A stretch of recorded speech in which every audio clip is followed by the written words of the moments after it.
Enfim, terminou a protocolar primeira fase do Campeonato Cearense para o Ceará.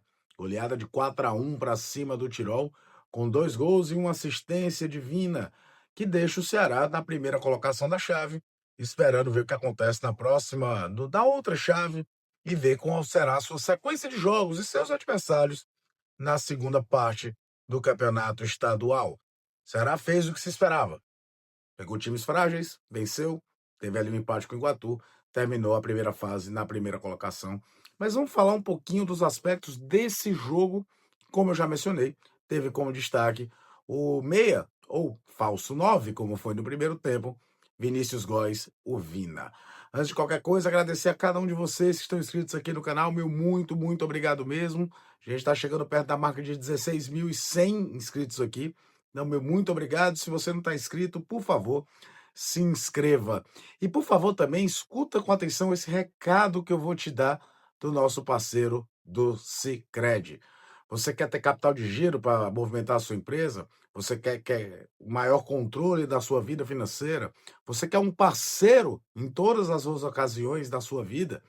Não perde tempo. Aponta a câmera para o QR Code, faz a sua conta no Sicredi, entende como o Sicredi pode te ajudar a evoluir. Afinal de contas, o Sicredi é, antes de qualquer coisa, um grande parceiro. Então, como é aqui do canal do Caio Costa, pode ser seu na sua vida financeira. Então, não perde tempo, aponta a câmera do seu celular para esse QR Code, abre sua conta no Sicredi e depois vem aqui, vem contar para mim que eu sei que você vai me agradecer pela dica. Vamos lá, né?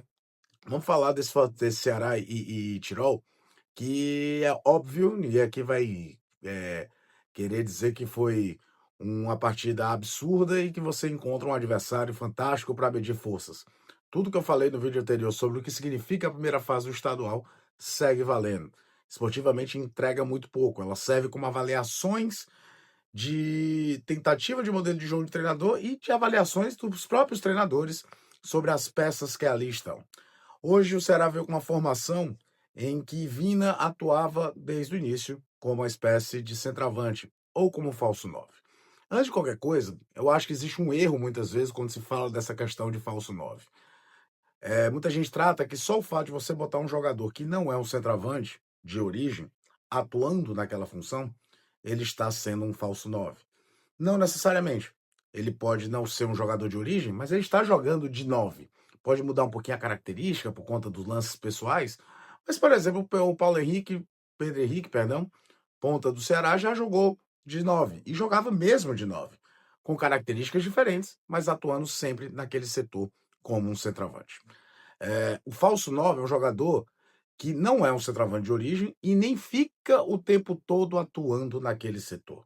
Ele precisa se movimentar, ele tem que dar uma constância maior de rotação e, inclusive, para que isso funcione bem, é necessário que os outros jogadores entendam quando ele sai desse espaço e a se apresentarem como elemento surpresa e aí o time não perder minimamente aquela função de referência. Hoje o Vina foi um falso 9. Ele faz o gol de 1-0, né, no começo, até vindo no posicionamento de centroavante, cruzamento da direita, faz o gol de cabeça. Ok, beleza. Mas ao longo do primeiro tempo inteiro, ele teve uma movimentação constante. Em diversos momentos, o Pedro Henrique estava naquele setor, em diversos momentos, o Matheus Araújo aparecia por ali.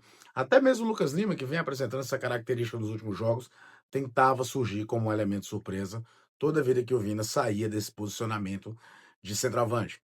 Atuando contra um time que jogava com 3 zagueiros e 2 laterais, o Ceará fazia aquela disposição de ataque que hoje ficou muito comum no futebol mundial, né? Uma linha de 3, 2 por dentro e 5 jogadores mais espetados e o Vina fazendo essa circulação.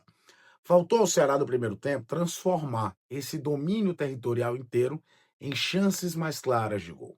Pedro Henrique estou para fora, Fernandinho tem um chute, depois uma jogada de escanteio com Vina, mas era para ter sido mais efetivo, eu acredito. Volta no intervalo, o Ceará teve que primeiros 15 minutos muito ruins. E aí, mérito do Mozart, que detectou rapidamente os maiores problemas para tentar reequilibrar o jogo ali. Richardson e Fernandinho estavam muito mal na partida. O que ele faz? Traz o Zanocelo, que vive um momento melhor do que o do Richardson. Acho que o Richardson parece que é um dos jogadores que mais está sentindo a ideia de início de temporada. Ainda chega atrasado, ainda está muito longe do reflexo. Aliás, uma das chances do Tirol sai de um erro ofensivo do Richarlison, que vem ao contra-ataque. O Pedro Henrique, por exemplo, toma um cartão amarelo porque o Richarlison não conseguiu acompanhar, ele precisou fazer a falta. Parece que é um jogador que vai demorar um pouco mais a atingir um nível que ele possa estar na rotação do time habitual. E o Fernandinho tá muito mal também, tecnicamente, né? Muito esforço e pouca execução. E aí, nas substituições, o que acontece? Entra o Zanocelo, entra o Luca, e aí vem a mudança de posicionamento do Vina para jogar como meia, o Luca entra como jogador mais à frente, e o Matheus Araújo passa a fazer o lado esquerdo. Em pouco tempo o Ceará reequilibrou o jogo. O Lucas Lima quase faz o 2-0, depois vem o gol do escanteio de 2-0. E a partir dali, ficou muito essa dinâmica do jogo do Campeonato Cearense, né? De um time muito melhor do que o outro. O Ceará poderia ter feito 3-0. João Gabriel, volante, bom volante da base, entrou, quase faz gol. E aí o Tirol até desconta com o gol do Yuri Borges, que passa muito também para a atuação ruim de um jogador que tem potencial, mas jogou mal. Que foi o Fernando, não acompanha, já estava muito cansado. Teve o 2-1, mas pouco tempo depois veio o lance do pênalti, o Vina faz 3-1 e depois o 4-1 veio a galope, a jogada do Vina para o gol do Matheus Araújo. Terminou a primeira fase, vamos para a segunda fase. Ela ainda tem um quê de protocolo, tá? Porque são 3 times dentro do grupo para se classificarem 2 para a semifinal. É muito difícil imaginar que Fortaleza ou Ceará fiquem fora das semifinais. E eu acho que é muito difícil também que um dos 2 fique fora da primeira colocação. Então, é muito improvável que aconteça o que aconteceu lá em 2013, quando os 2 se enfrentaram na semifinal. Então, acredito que a gente vá num caminho natural e pela diferença técnica de um time para o outro, por mais que sejam equipes em formação de elenco, não cheguem à grande decisão. Agora, os reflexos é de se olhar as limitações de elenco em quantidade de peças. Hoje o Ceará teve um bom jogo do Gabriel Silva, por exemplo. Hoje o Ceará teve essa história do Vina jogando de centroavante, muito porque o Luca ainda não se firmou e não tem outro.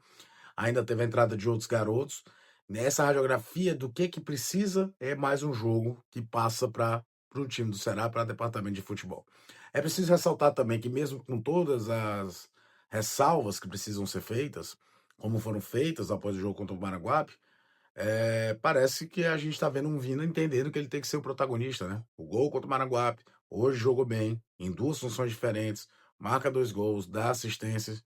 Isso é uma boa notícia para o Ceará. O Vina bem para jogar uma Série B, para carregar esse time, é um reforço melhor do que muita contratação que o Ceará poderia fazer.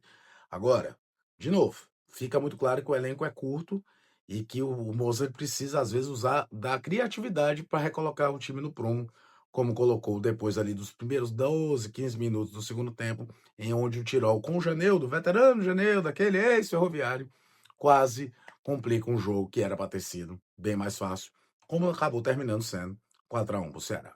E você, o que é que você achou da atuação do Alvinegro? Deixa nos comentários que eu quero saber a opinião de você. Peço também encarecidamente que você deixe o like, deixe o hype.